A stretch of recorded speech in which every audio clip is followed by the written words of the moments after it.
اعوذ باللہ من الشیطان الرجیم بسم اللہ الرحمن الرحیم اللہم صلی علی محمد وعلی محمد وجل فرجہم اجمعین۔ ویورس، آج کا ہمارا چیپٹر حضرت ابراہیم علیہ السلام کا قصہ بیان کیا جاتا ہے، تو چلیں شروع کرتے ہیں۔ بسم اللہ الرحمن الرحیم، الحمد للہ رب العالمین، والصلاة والسلام علی سید الانبیاء والمرسلین محمد وآل طیبین الطاہرین، اما بعد۔ امیر المومنین حضرت علی ابن ابی طالب علیہ السلام نے فرمایا، تمام حمد اس خدا کے لیے ہے کہ جس نے شریعت اسلام کو جاری کیا اور اس کے سرچشمہ ہدایت پر اترنے والوں کے لیے اس کے قوانین کو آسان کیا اور اس کے ارکان کو حریف کے مقابلے میں غلبہ و سرفرازی دی۔ چنانچہ جو اس سے وابستہ ہو اس کے لیے امن، جو اس میں داخل ہو اس کے لیے صلح و آشتی ہے، جو اس کی بات کرے اس کے لیے دلیل، جو اس کی مدد لے کر مقابلہ کرے اس کے لیے اسے گواہ قرار دیا ہے، اور اس سے کسب ضیاء کرنے والے کے لیے نور، سمجھنے بوجھنے اور سوچ بچار کرنے والے کے لیے فہم و دانش، غور کرنے کے لیے روشن نشانی، ارادہ کرنے کے لیے بصیرت، نصیحت قبول کرنے والے کے لیے عبرت، تصدیق کرنے کے لیے نجات، بھروسہ کرنے کے لیے اطمینان، ہر چیز اسے سونپ دینے والے کے لیے راحت، صبر کرنے والے کے لیے صبر بنایا ہے۔ وہ تمام سیدھی راہوں میں زیادہ روشن اور تمام عقیدوں میں زیادہ واضح ہے۔ اس کے مینار بلند، راہیں درخشاں اور چراغ روشن ہیں۔ اس کا میدان عمل باوقار اور مقصود و غایات بلند ہے۔ اس کے میدان میں تیز رفتار گھوڑوں کا اجتماع ہے۔ اس کی طرف بڑھنا مطلوب و پسندیدہ ہے۔ اس کے شاہ سوار عزت والے اور اس کا راستہ اللہ و رسول صلی اللہ علیہ وآلہ وسلم کی تصدیق ہے اور اچھے اعمال راستے کے نشانات ہیں۔ دنیا گھوڑ دوڑ کا میدان اور موت پہنچنے کی حد ہے، اور قیامت گھوڑوں کے جمع ہونے کی جگہ اور جنت بڑھنے کا انعام ہے۔ قرآن کریم میں ارشاد ہے، اور اس وقت کو یاد کرو جب ہم نے حضرت ابراہیم علیہ السلام کے لیے بیت اللہ کی جگہ فراہم کی کہ میرے ساتھ کسی چیز کو شریک نہ کرو، اور طواف کرنے والوں، قیام کرنے والوں اور رکوع سجود کرنے والوں کے لیے میرے گھر کو پاک و پاکیزہ بناؤ۔ الکافی میں حضرت امام موسیٰ کاظم علیہ السلام سے منقول ہے کہ آپ علیہ السلام نے فرمایا کہ 25 ذی القعدہ کو بیت اللہ زمین پر رکھا گیا، اور یہ روئے زمین پر خدا کی پہلی رحمت تھی جسے رکھا گیا تھا۔ پروردگار عالم نے اسے لوگوں کے اجتماع اور امن کا مقام بنایا۔ اس دن جو روزہ رکھے گا تو پروردگار عالم اسے 60 مہینوں کے روزوں کا ثواب عطا فرمائے گا۔ حضرت امام محمد باقر علیہ السلام نے فرمایا، جب پروردگار عالم نے زمین کو پیدا کرنے کا ارادہ کیا تو اس نے ہواؤں کو حکم دیا کہ وہ پانی پر تھپیڑے ماریں۔ ہواؤں نے پانی پر تھپیڑے مارے تو اس سے موج پیدا ہوئی، موج سے جھاگ پیدا ہوئی۔ اس جھاگ کو اللہ نے بیت اللہ کے مقام پر جمع کیا۔ پھر پروردگار عالم نے جھاگ کا پہاڑ بنایا اور اس کے نیچے سے زمین کو بچھانا شروع کیا، اور اللہ تعالیٰ نے اس واقعے کی طرف اشارہ کرتے ہوئے قرآن حکیم میں ارشاد فرمایا، بے شک پہلا گھر جو انسانوں کے لیے تعمیر ہوا ہے وہ وہی ہے جو مکہ میں واقع ہے۔ اس میں برکت دی گئی اور وہ تمام جہانوں کے لیے ہدایت ہے۔ تفسیر علی بن ابراہیم میں ہے کہ حضرت امام جعفر صادق علیہ السلام نے ابرش سے فرمایا، ابرش وہ اسی طرح سے ہے جیسا کہ اس نے اپنے لیے خود بیان کیا ہے۔ اس کا عرش پانی پر تھا اور پانی ہوا پر تھا، اور ہوا کی کوئی حد نہ تھی، اور پانی اور ہوا کے علاوہ خدا نے ابھی تک کوئی اور چیز پیدا نہیں کی تھی، اور اس وقت وہ سارا پانی میٹھا تھا۔ جب اس نے زمین بنانے کا ارادہ کیا تو ہواؤں کو حکم دیا کہ وہ سمندر کے پانی کو تھپیڑے ماریں۔ جب پانی پر ہواؤں کے تھپیڑے پڑے تو اس سے موج بنی، موج سے جھاگ پیدا ہوئی۔ بیت اللہ کے مقام پر خدا نے جھاگ کا پہاڑ تشکیل دیا اور اس کے نیچے سے زمین کو بچھایا۔ عیون الاخبار میں حضرت امام علی رضا علیہ السلام کا وہ خط مرقوم ہے جو آپ علیہ السلام نے محمد بن سنان کے مسائل کے جواب میں تحریر کیا تھا، اور آپ علیہ السلام نے اس خط میں بہت سی اشیاء کے علل و اسباب بیان فرمائے۔ اس خط میں یہ جملے بھی مذکور ہیں، بیت اللہ کو زمین کے وسط میں رکھنے کی وجہ یہ ہے کہ یہ وہی مقام ہے جہاں سے زمین بچھائے جانے کے عمل کا آغاز ہوا تھا۔ دنیا میں جتنی بھی ہوائیں چلتی ہیں وہ رکن شامی کے نیچے سے ہی برآمد ہوتی ہیں، اور یہ زمین کا پہلا حصہ ہے جہاں سے زمین بچھانے کا عمل شروع ہوا تھا۔ اللہ نے بیت اللہ شریف کو وسعت زمین میں اس لیے رکھا تاکہ اہل مشرق و مغرب کے لیے یکساں سفر ہو۔ کتاب الخصال میں حضرت امام جعفر صادق علیہ السلام سے منقول ہے، آپ علیہ السلام نے فرمایا، مکہ کے 5 نام ہیں: ام القری مکہ، بکہ، بساسا یعنی ہلاک کرنے والا شہر، اور اس نام کی وجہ یہ ہے کہ جب بھی کسی ظالم نے مکہ کا رخ کیا تو خدا نے اسے ہلاک کر دیا۔ ام رحم، یہ رحمت خدا کا مرکز ہے، جو یہاں پر رہ جائے تو خدا کی رحمت کا مستحق بن جاتا ہے۔ تفسیر یاشی میں مرقوم ہے کہ ابو جعفر منصور دوانکی نے حرم پاک کی توسیع کا ارادہ کیا اور جن لوگوں کے ارد گرد مکانات تھے اس نے انہیں رقم کی پیشکش کی اور کہا کہ تم مجھ سے اپنے مکانات کا معقول معاوضہ لے لو اور یہ گھر خالی کر دو، میں ان گھروں کو گرا کر مسجد الحرام میں توسیع کرنا چاہتا ہوں۔ جن لوگوں کے مکانات تھے انہوں نے کہا کہ اپنے مکان چھوڑنے پر آمادہ نہیں ہے۔ منصور کو ان کے جواب سے بڑا دکھ پہنچا۔ اس نے حضرت امام جعفر صادق علیہ السلام سے لوگوں کے رویے کا شکوہ کیا تو آپ علیہ السلام نے فرمایا، تمہیں غمگین ہونے کی ضرورت نہیں ہے، خدا نے تجھے دلیل دی ہے جس کے تحت تم ان کے مکانات مسجد الحرام میں شامل کر سکتے ہو۔ منصور دوانکی نے کہا، میرے پاس کون سی دلیل ہے؟ آپ علیہ السلام نے فرمایا، تم ان سے کہو کہ اللہ تعالیٰ نے فرمایا، دنیا کا پہلا گھر جسے انسانوں کے لیے بنایا گیا ہے وہ وہی ہے جو مکہ میں ہے، وہ مبارک اور تمام جہانوں کے لیے ہدایت ہے۔ اب تم ان سے کہو، اگر ان کے گھر بیت اللہ سے پہلے تھے تو بے شک وہ اپنے گھروں میں آباد رہیں، اور اگر ان کے گھروں سے پہلے اللہ کا گھر تھا تو انہیں یہ مکانات بیت اللہ کے لیے چھوڑ دینے چاہیے۔ حضرت امام جعفر صادق علیہ السلام کے اس فرمان کے بعد منصور نے ان لوگوں کو بلا کر ان کے سامنے یہ دلیل پیش کی تو انہوں نے سر جھکا دی اور کہا، جو آپ کے جی میں آئے وہ کریں۔ حضرت امام جعفر صادق علیہ السلام نے فرمایا، مکہ پورے شہر کا نام ہے اور بکہ اس مخصوص جگہ کا نام ہے جہاں بیت اللہ ہے۔ حضرت امام محمد باقر علیہ السلام نے فرمایا، مکہ بیت اللہ کی جگہ کو کہا جاتا ہے اور حرم مکہ میں ہے۔ علل الشرائی میں حضرت امام جعفر صادق علیہ السلام نے فرمایا، مکہ کو بکہ اس لیے کہا جاتا ہے، یہاں لوگوں کا ازدحام ہوتا ہے اور یہاں لوگ جمع ہوتے ہیں، اور عربی زبان میں تباقل القوم کا معنی ہے لوگوں کا ازدحام ہوا، چنانچہ لفظ بکہ اسی تباقل القوم سے مشتق ہے۔ عبداللہ بن سنان کہتے ہیں کہ میں نے حضرت امام جعفر صادق علیہ السلام سے پوچھا، کعبہ کو بکہ کیوں کہا گیا؟ آپ علیہ السلام نے فرمایا، بکہ بقا سے مشتق ہے، کیونکہ لوگ کعبہ کے ارد گرد گریا بقا کرتے ہیں، اس لیے اس کو بقا کہا جاتا ہے۔ حضرت امام جعفر صادق علیہ السلام کا فرمان ہے، مقام کعبہ بکہ اور شہر مکہ ہے۔ حضرت امام محمد باقر علیہ السلام نے فرمایا، بکہ تباقل القوم سے مشتق ہے، جس کے معنی ازدحام و اجتماع کے ہیں، اور مکہ کو بکہ اس لیے کہا جاتا ہے کہ یہاں عورتوں اور مردوں کا اجتماع ہوتا ہے، اور حالت یہ ہوتی ہے کہ عورتیں مردوں کے دائیں بائیں آگے پیچھے نماز پڑھ رہی ہوتی ہیں، اور اس میں کوئی حرج نہیں ہے، البتہ باقی شہروں میں یہ مکروہ ہے۔ عبداللہ بن علی حلبی کہتے ہیں کہ میں نے حضرت امام جعفر صادق علیہ السلام سے پوچھا، مکہ کو بکا کیوں کہا گیا ہے؟ آپ علیہ السلام نے فرمایا، بکا اس کا ایک معنی ایک دوسرے کو دھکیلنا بھی ہوتا ہے، اور مکہ کو اس لیے بکا کہا جاتا ہے کہ یہاں اتنا ازدحام ہوتا ہے کہ لوگ ایک دوسرے کو ہاتھوں سے دھکیلتے ہیں۔ الکافی میں ابن سنان سے مروی ہے کہ میں نے حضرت امام جعفر صادق علیہ السلام سے پوچھا کہ پروردگار عالم فرماتا ہے، یقیناً پہلا گھر جو لوگوں کے لیے تعمیر کرایا گیا وہ وہی ہے جو مکہ میں ہے، وہ مبارک ہے اور تمام جہانوں کے لیے ہدایت ہے، اس میں واضح نشانیاں ہیں۔ آخر وہ واضح نشانیاں کون سی ہیں؟ امام علیہ السلام نے فرمایا، واضح نشانیوں میں مقام ابراہیم علیہ السلام ہے، اور وہ ایسا پتھر ہے جس پر حضرت ابراہیم علیہ السلام کھڑے ہوئے تھے تو اس میں ان کے قدموں کے نشانات ثبت ہو گئے تھے۔ حجرہ اسود بھی خدا کی واضح نشانی ہے، اور منزل حضرت اسماعیل علیہ السلام بھی واضح نشانی ہے۔ زرارہ کا بیان ہے کہ میں نے حضرت امام محمد باقر علیہ السلام سے عرض کیا، آپ علیہ السلام نے اپنے دادا حضرت امام حسین علیہ السلام کو دیکھا تھا تو پھر ان کی کوئی بات سنائیں۔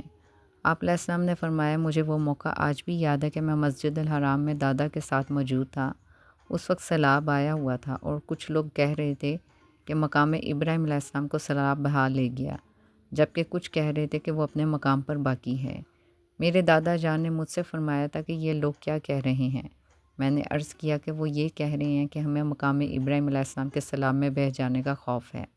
آپ علیہ السلام نے فرمایا، ندا دو کہ اللہ نے مقام ابراہیم علیہ السلام کو اپنا پرچم بنایا ہے اور وہ اپنے پرچم کو ضائع نہیں ہونے دے گا، تم لوگ مطمئن رہو۔ پھر آپ علیہ السلام نے فرمایا مقام ابراہیم علیہ السلام پہلے دور میں دیوار کعبہ کے ساتھ تھا، پھر زمانہ جاہلیت کے لوگوں نے اسے وہاں سے اکھاڑ کر یہاں نصب کیا جہاں اس وقت موجود ہے، اور جب رسول خدا صلی اللہ علیہ وآلہ وسلم نے مکہ فتح کیا تو آپ صلی اللہ علیہ وآلہ وسلم نے اس کو وہاں سے اکھاڑ کر یہاں نصب کیا جہاں اسے حضرت ابراہیم علیہ السلام نے رکھا تھا۔ پھر خلیفہ ثانی کے زمانے تک وہاں رہا۔ جب وہ اقتدار پر آیا تو اس نے لوگوں سے کہا کہ تم میں سے کوئی ایسا شخص بھی ہے جسے معلوم ہو کہ پہلے مقام ابراہیم علیہ السلام کہاں ہوتا تھا؟ ایک شخص نے کہا مجھے اچھی طرح سے علم ہے کیونکہ میں نے اس کو اس وقت رسی سے ناپا تھا اور وہ رسی آج تک میرے پاس موجود ہے۔ خلیفہ ثانی نے کہا کہ وہ رسی لاؤ، چنانچہ انہوں نے رسی سے فاصلہ ناپ کر مقام ابراہیم علیہ السلام کو دوبارہ اسی جگہ نصب کیا جہاں یہ آج موجود ہے۔ الکافی میں حلبی سے منقول ہے کہ پروردگار عالم نے اپنی کتاب میں فرمایا لہٰذا انسان کو چاہیے کہ جب وہ مکہ یعنی بیت اللہ میں داخل ہو تو پاک و پاکیزہ ہو کر داخل ہو اور صاف ستھرا اور نہا دھو کر بیت اللہ میں آئے۔ حضرت امام جعفر صادق علیہ السلام نے فرمایا کعبے کے گرد پروردگار عالم کی 120 رحمتیں ہیں، 7 رحمتیں طواف کرنے والوں کے لیے اور 40 رحمتیں نماز پڑھنے والوں اور 20 رحمتیں نگاہ کرنے والوں کے لیے مخصوص ہیں۔ تہذیب الکام میں عمران حلبی سے منقول ہے کہ میں نے حضرت امام جعفر صادق علیہ السلام سے پوچھا کہ جب عورتیں بیت اللہ میں آئیں تو کیا وہ بھی غسل کر کے آئیں؟ امام علیہ السلام نے فرمایا جی ہاں، پروردگار عالم فرماتے ہیں لہٰذا جب بھی کوئی شخص بیت اللہ میں داخل ہو تو پاک صاف ہو کر داخل ہو اور پسینہ اور دوسری علائشوں کو دھو کر آئے۔ کتاب التوحید میں محمد بن مسلم سے منقول ہے کہ میں نے حضرت امام محمد باقر علیہ السلام سے پوچھا کہ لوگ روایت کرتے ہیں کہ نبی اکرم صلی اللہ علیہ وآلہ وسلم نے فرمایا اللہ نے حضرت آدم علیہ السلام کو اپنی صورت پر پیدا کیا، اس حدیث کا آخر کیا مقصد ہے؟ امام علیہ السلام نے فرمایا حضرت آدم علیہ السلام کی صورت اس کی پیدا کردہ اور حادث صورت تھی، پروردگار عالم نے اس کو چن لیا تھا اور باقی صورتوں سے اسے منتخب کیا تھا، پھر اس کی اضافت اس نے اپنی طرف کی تھی، جیسا کہ پروردگار عالم نے کعبہ کی نسبت اپنی طرف دی ہے اور اس کا نام بیت اللہ رکھا ہے، حالانکہ اس گھر میں اللہ نہیں رہتا، وہ لامکاں ہے۔ اسی طرح سے اس نے روح کی اضافت اپنی طرف دی، جیسا کہ اس نے کہا اور میں اس میں اپنی روح پھونک دوں۔ بعض اوقات اضافت کسی شہر کے اظہار کے لیے ہوتی ہے، جیسا کہ ناقہ حضرت صالح علیہ السلام کو ناقۃ اللہ کہا گیا، حالانکہ سب اونٹیاں خدا ہی کی پیدا کردہ ہیں، مگر اس سے اس کے شرف کو ظاہر کیا گیا۔ اسی طرح سے کعبہ شریف کو بیت اللہ کہا جاتا ہے، حالانکہ اس گھر میں خدا رہائش پذیر نہیں ہے، یہ اضافت بھی اظہار شرف کے لیے ہے۔ حجر اسود جو کہ خدا کی واضح نشانی ہے، الکافی میں بکیر بن عین سے منقول ہے کہ میں نے حضرت امام جعفر صادق علیہ السلام سے عرض کیا حجر اسود کو اس رکن میں کیوں نصب کیا گیا؟ اسے کسی دوسرے رکن میں نصب کیوں نہیں کیا گیا؟ اسے بوسہ کیوں دیا جاتا ہے؟ اس پتھر کو جنت سے کیوں اتارا گیا اور بندوں کے مساق کو اس میں کیوں رکھا گیا؟ کسی دوسرے پتھر میں مساق کو کیوں نہیں رکھا گیا؟ آپ علیہ السلام مجھے ان سوالات کے جواب دیں کیونکہ میں اس کے متعلق سوچ کر تھک چکا ہوں۔ حضرت امام علیہ السلام نے فرمایا تم نے بہت مشکل اور طویل مسئلہ دریافت کیا ہے، تو اب جواب کو غور سے سن اور اسے اچھی طرح سے ذہن نشین کر۔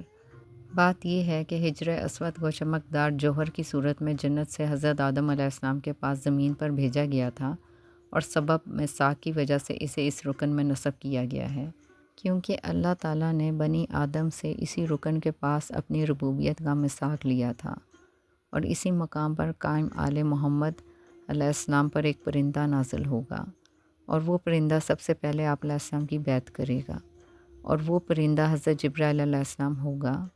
قائم آل محمد علیہ السلام اسی رکن سے پشت ٹکا کر بیٹھیں گے، یہی رکن قائم آل محمد علیہ السلام کی حجت اور دلیل ہوگا، اور جو اپنے عہد کو پورا کرے گا اس کے عہد کے پورا کرنے کا یہ پتھر گواہ ہوگا۔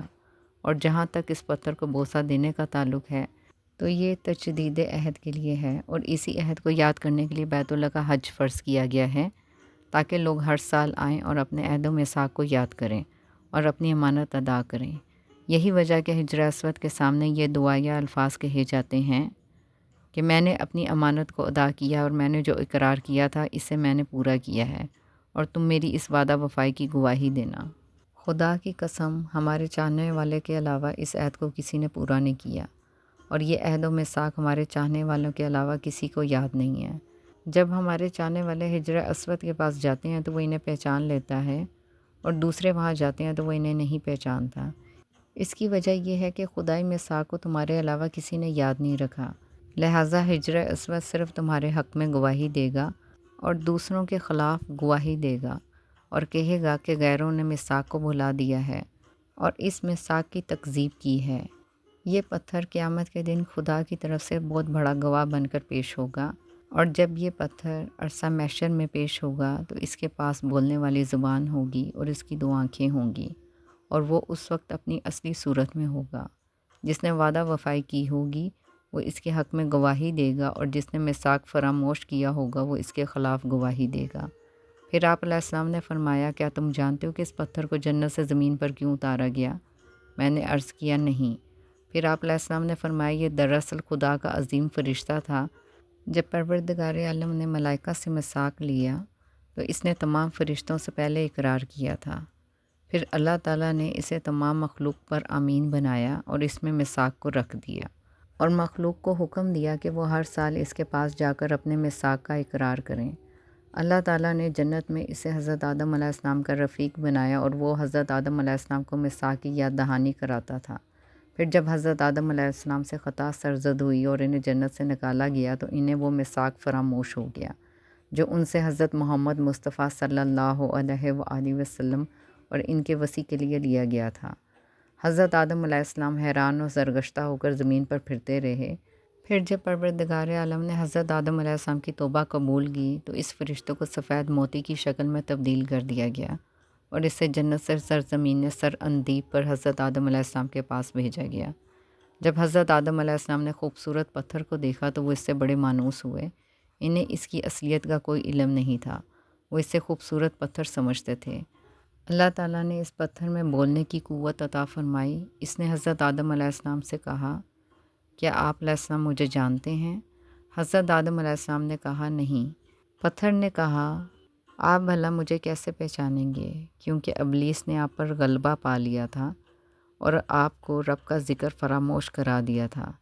اس کے بعد وہ پتھر اپنی اس حالت میں آیا جس حالت میں وہ جنت میں حضرت آدم علیہ السلام کے ساتھ رہتا تھا، اور اس نے حضرت آدم علیہ السلام سے کہا، وہ عہد و میثاق کہاں ہے؟ حضرت آدم علیہ السلام یہ سن کر چونک پڑے، اور انہوں نے میثاق کو یاد کیا اور رونے لگے، اور انہوں نے اس کا بوسہ لیا اور انہوں نے اپنے عہد و میثاق کی تجدید کی۔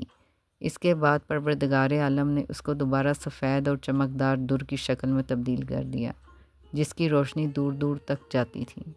حضرت آدم علیہ السلام نے اس کی تعظیم و تکریم کے لیے اسے اپنے کندھے پر اٹھایا اور مکہ کی طرف چل پڑے۔ جب کبھی آپ علیہ السلام تھک جاتے تو حضرت جبریل امین علیہ السلام اسے اٹھاتے تھے۔ آخر کار آپ علیہ السلام مکہ پہنچ گئے، اور مکہ پہنچ کر حضرت آدم علیہ السلام اس سے مانوس رہے اور روزانہ دن رات اس کے سامنے تجدید عہد کرتے تھے۔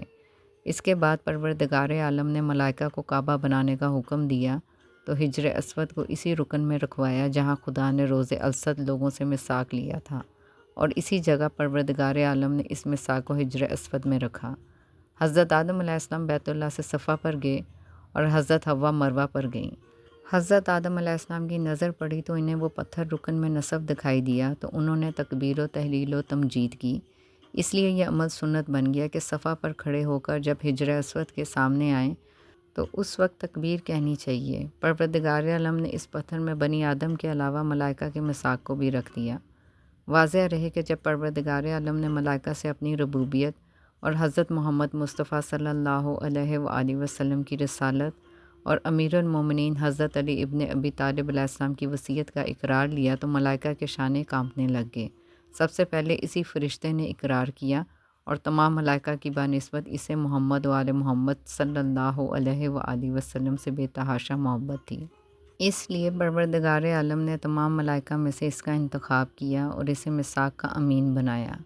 جب وہ قیامت کے دن آئے گا تو اس کے پاس بولنے والی زبان اور دیکھنے والی آنکھ ہوگی، اور وہ ان لوگوں کی گواہی دے گا جنہوں نے اس کے سامنے اپنے عہد کی تجدید کی ہوگی اور اپنے میثاق کو یاد رکھا ہوگا۔ مکہ کا ایک نام ام القریٰ بھی ہے۔ مرکز کو کہا جاتا ہے، اور ام القریٰ بستیوں کا مرکز۔ بالفاظ دیگر مرکزی بستی مکہ کے دیگر کافی آبادیاں تھیں اور مکہ ان کا مرکزی مقام تھا، اس لیے مکہ کو ام القریٰ کہا گیا۔ البتہ تفسیر قمی میں اس نام کی وجہ تسمیہ یہ بیان کی گئی ہے کہ مکہ کو ام القریٰ کہنے کی وجہ یہ ہے کہ پروردگار عالم نے زمین بچھانے کی ابتدا اس جگہ سے کی تھی، کیونکہ رب العالمین کا فرمان ہے، بے شک سب سے پہلا مکان جو لوگوں کے لیے بنایا گیا ہے وہ مکہ میں ہے، مبارک ہے اور تمام جہانوں کے لیے ہدایت ہے۔ علل الشرائع میں حضرت امام محمد تقی علیہ السلام سے منقول ہے کہ حضرت محمد صلی اللہ علیہ وآلہ وسلم کو امی کہنے کی وجہ یہ ہے کہ آپ صلی اللہ علیہ وآلہ وسلم مکی تھے اور مکہ کو ام القریٰ کہا جاتا ہے، لہٰذا مکہ میں رہنے والا ہر شخص امی ہے۔ عیون الاخبار میں حضرت امام علی رضا علیہ السلام سے منقول ہے کہ آپ علیہ السلام نے فرمایا، مکہ کو مکہ اس لیے کہا جاتا ہے کہ لوگ وہاں جا کر سیٹیاں مارا کرتے تھے اور مسجد الحرام میں سیٹی مارنے کو نماز کی طرح سے عین عبادت تصور کرتے تھے۔ سیٹی مارنے کے عمل کو عربی زبان میں مقام کہا جاتا ہے، اس لیے اگر کوئی شخص مکہ کی طرف سفر کرتا تو لوگ کہتے تھے قد مکہ، وہ سیٹی مارنے گیا ہے، چنانچہ لفظ مقام سے لفظ مکہ بنا ہے۔ پروردگار عالم نے کفار کے عمل کو قرآن مجید میں ان الفاظ سے بیان فرمایا ہے۔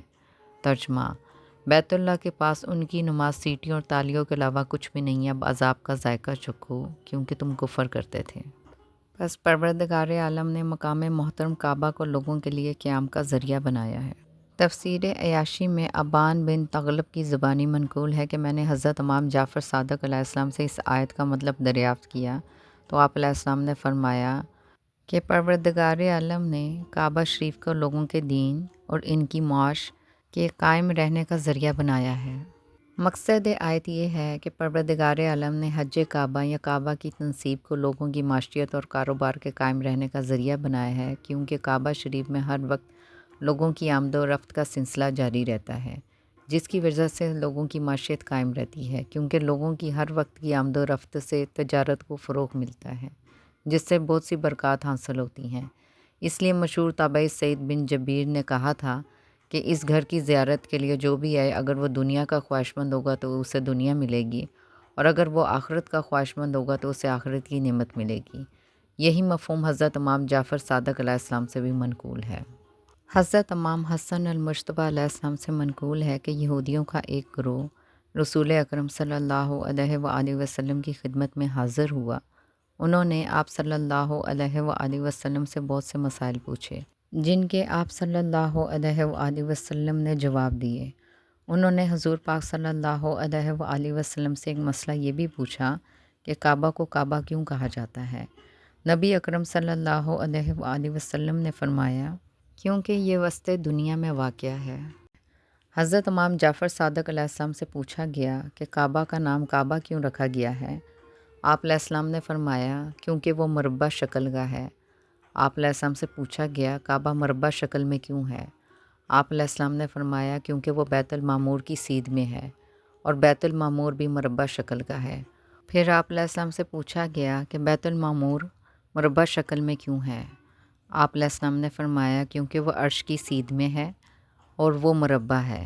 پھر آپ علیہ السلام سے پوچھا گیا کہ عرش مربع شکل میں کیوں ہے؟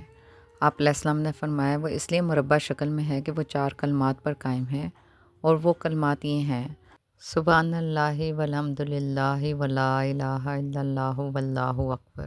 بیت المعمور۔ تفسیر قمی میں بیت المعمور کے بارے میں کہا گیا ہے کہ وہ چوتھے آسمان میں ہے، جس میں ہر دن 70,000 فرشتے داخل ہوتے ہیں جو پھر کبھی واپس نہیں آئیں گے۔ تفسیر مجمل بیان میں حضرت امام محمد باقر علیہ السلام سے روایت منقول ہے، آپ علیہ السلام نے فرمایا، اللہ تعالیٰ نے عرش کے نیچے 4 ستون بنائے اور انہیں بیت المعمور قرار دیا۔ ملائکہ سے فرمایا، اس کا طواف کرو۔ پھر رب العزت نے ملائکہ کو زمین کی طرف بھیجا کہ وہاں اس کی شکل و صورت و مقدار کا گھر بناؤ، اور جو زمین میں ہے اس کے لیے حکم جاری فرمایا، اس کا طواف کرو۔ زہری نے اپنے اسناد کے ساتھ ایک حدیث روایت کی ہے کہ رسول اکرم صلی اللہ علیہ وآلہ وسلم نے فرمایا، بیت المعمور چوتھے آسمان میں، اور چوتھے آسمان میں ایک نہر ہے جس کا نام الحیوان ہے۔ اس میں روزانہ جناب حضرت جبرائیل علیہ السلام داخل ہوتے ہیں تو سورج طلوع کرتا ہے، جب وہ نکلتے ہیں تو سورج غروب کرتا ہے۔ اس سے 70,000 قطرے جاری ہوتے ہیں۔ پروردگار عالم فرماتا ہے انہیں حکم دیا جاتا ہے کہ وہ بیت المعمور کی طرف آئیں تو وہ وہاں نماز پڑھتے ہیں، پھر وہ وہاں سے واپس نہیں آتے۔ تفسیر قمی میں ایک حدیث نقل کی گئی ہے کہ جب رسول اکرم صلی اللہ علیہ وآلہ وسلم معراج پر تشریف لے گئے تو آپ صلی اللہ علیہ وآلہ وسلم نے جناب حضرت جبریل علیہ السلام سے پوچھا، اے جبریل علیہ السلام، یہ 7ویں آسمان پر بیت المعمور کے دروازے پر اللہ کے جوار میں کون تشریف فرما ہے؟ جناب حضرت جبریل علیہ السلام نے عرض کیا، یہ آپ صلی اللہ علیہ وآلہ وسلم کے جد بزرگوار حضرت ابراہیم علیہ السلام ہیں۔ تفسیر عیاشی میں آیا ہے بیت المعمور 7ویں آسمان پر ہے اور کعبہ کے محاذ میں ہے۔ یہ موضوع ابھی جاری ہے۔ وسلام۔ اللہم صلی علی محمد وعلی محمد وجل فرجہم اجمعین۔